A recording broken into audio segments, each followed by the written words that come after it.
Welcome to my studio.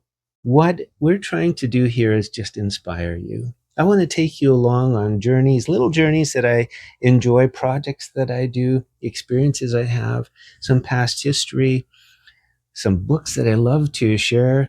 I want to inspire you to get away from the digital noise, get away from the stimulation that just overwhelms us sometimes. And we don't have that opportunity anymore because of digital technology and too much media being accessible, to just stop everything and find a quiet space, find ourselves, and enjoy expressing ourselves from within. So that's what this is all about. This is my little studio. All four walls have a specific definition. So I was thinking I would show it to you. I would show you one area at a time, and then it may be an inspiration for you to set up your space. Perhaps you're setting up a brand new studio. You want to move out everything from a room in the house and turn it into an art studio. Here are some ideas, things that I've learned to enjoy using and that I use all the time. So if they're of value, that's excellent. The other thing that I'd like to say, besides the defined space that I have, so I've got a library, I've got a monitor that shows me all of the students who are in an online classroom. So it's just like having them in my studio. I have a feature wall here. Why is that important to me? How do I use the feature wall and the monitor and my easel when I'm teaching? This is my teaching area. But this is most important. This is a staging area for a live model and other three-dimensional sources like sculptures and things like that. Sometimes for the class, that's the best thing to do, is have a live model present and we work on a project together. Sometimes it's best to have a photographic resource that we make together if possible. So the artistic process happens before we start applying pencil to paper. It happens at the creating stage when we light up our model or subject or do whatever we're going to do in terms of composition or posing for a portrait or a figurative study. Or maybe we're doing something that's a little bit more characterized, or maybe a historical story that we want to reveal. So we have all the tools available to us, and I'll show you how the studio works to accommodate or facilitate all of that. This is the lesson of this video. Keep it neat and well organized. Have lots of floor space with nothing on it that you can walk around and set up lighting and set up your model, set up your project without distraction. Clutter can kill creative energy. It can be so distracting that we don't have the energy to put into the project we want. I love Norman Rockwell's studio. When you see pictures of it, it was just an empty room with an easel in it and whatever he was working on. To me, that's the finest studio. I have a few too many things here, but I try to keep it quiet and subdued and pushed away. And this way, I can focus on the project I'm working on. Let's take a look at this special area. Okay, this is my feature wall. So it becomes a backdrop for when I'm teaching. Students are able to see what I'm demonstrating here from scratch. And very often we work with one digital resource, all of us together, so everybody sees the same resource. And from a blank page, we build our drawing through interpretation and through re-engineering it onto our page. So I'll show you how to do that. But let me just adjust the camera, and then we'll come in a little closer and I'll show you some of the features I have here. So with the feature wall, why do I have it done this way?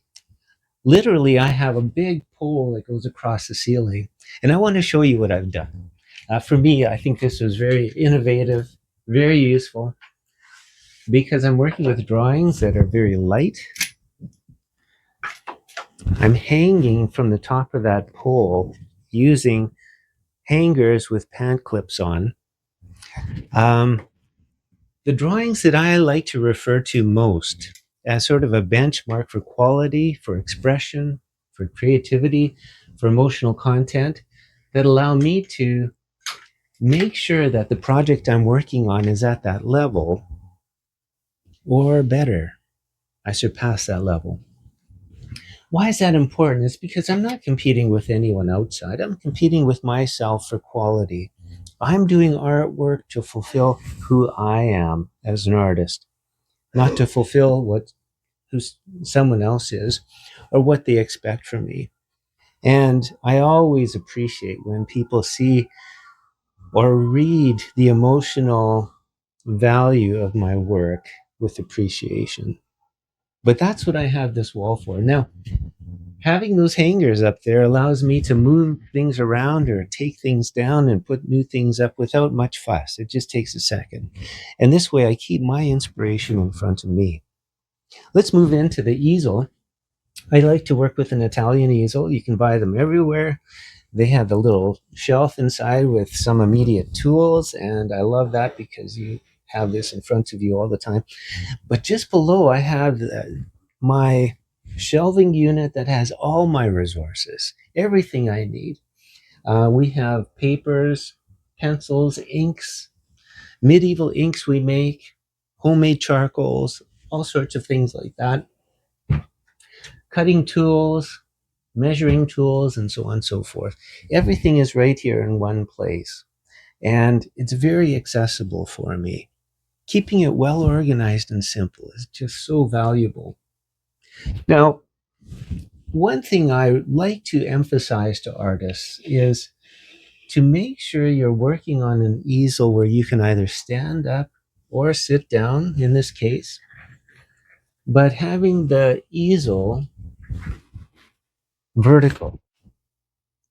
This allows for measuring and to transfer that measurement right off over to the drawing surface.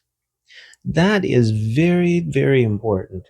If the easel is tilted back, or if we have a drawing board on our lap, let's say, at an angle like this, we can already see that distortion will be created because of the perspective view, the diminishing space at the top of the surface.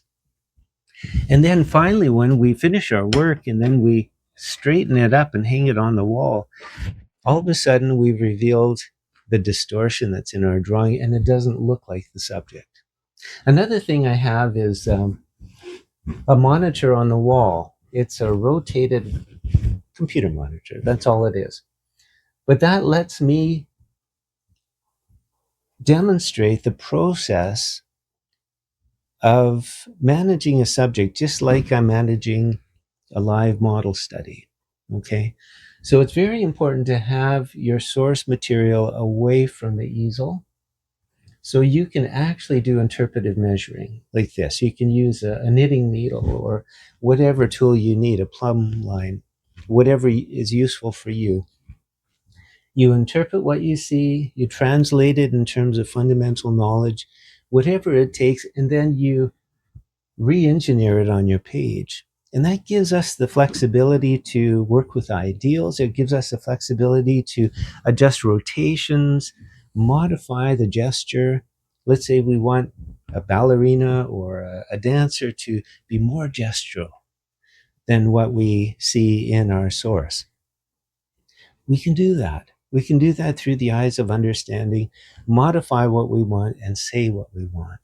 And that's beautiful. So it's very important not to have a photograph on our drawing board where we literally transfer it over. That is not the same as a classical approach where we are actually interpreting what we see. And that's so exciting. It's so doable. It's so teachable. These are things I love to share. I want to show you this. Sometimes I love shopping in the hardware store more than shopping in the art store.